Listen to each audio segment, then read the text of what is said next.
மிகப்பெரிய துளிர்ப்பு மலர் தோட்டத்தை பற்றி பார்க்கலாமா வாங்க.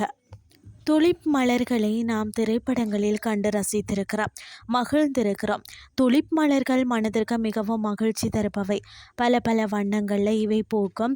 ஈரானை தாயகமாக கொண்ட துலிப் 17ஆம் நூற்றாண்டில் ஐரோப்பாவில் அறிமுகமானது. காஷ்மீரில் ஸ்ரீநகரில் ஜபர்வான் மலைகளின் அடிவாரத்தில் உலக புகழ்பெற்ற தால் ஏரியை ஒட்டி தான் இந்திரா காந்தி நினைவு துலிப் மலர் தோட்டம் அமைந்துள்ளது.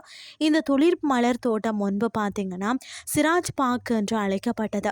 இந்த துலிப் மலர் தோட்டம் ஆசியாவின் மிகப்பெரிய துலிப் மலர் தோட்டமாகும். சுமார் 30 ஹெக்டேர் பரப்பளவு கொண்ட இந்த தோட்டத்தில் 1.5 மில்லியன் துலிப் மலர்கள் பல்வேறு வண்ணங்களில் பூக்கிறது. இந்த தோட்டத்தின் சுமார் 60க்கும் மேற்பட்ட துலிப் வகைகள் இருக்கிறது.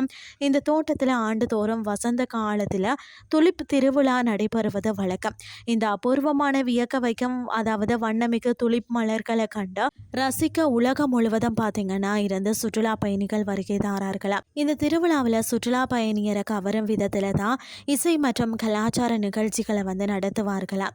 குளிர்காலம் முடிந்து கோடைக்காலம் தொடங்கும் நேரத்தில் மார்ச் இறுதியில் இருந்து ஏப்ரல் முதல் வாரத்தில் துலிப் மலர்கள் பூக்க துவங்கும்.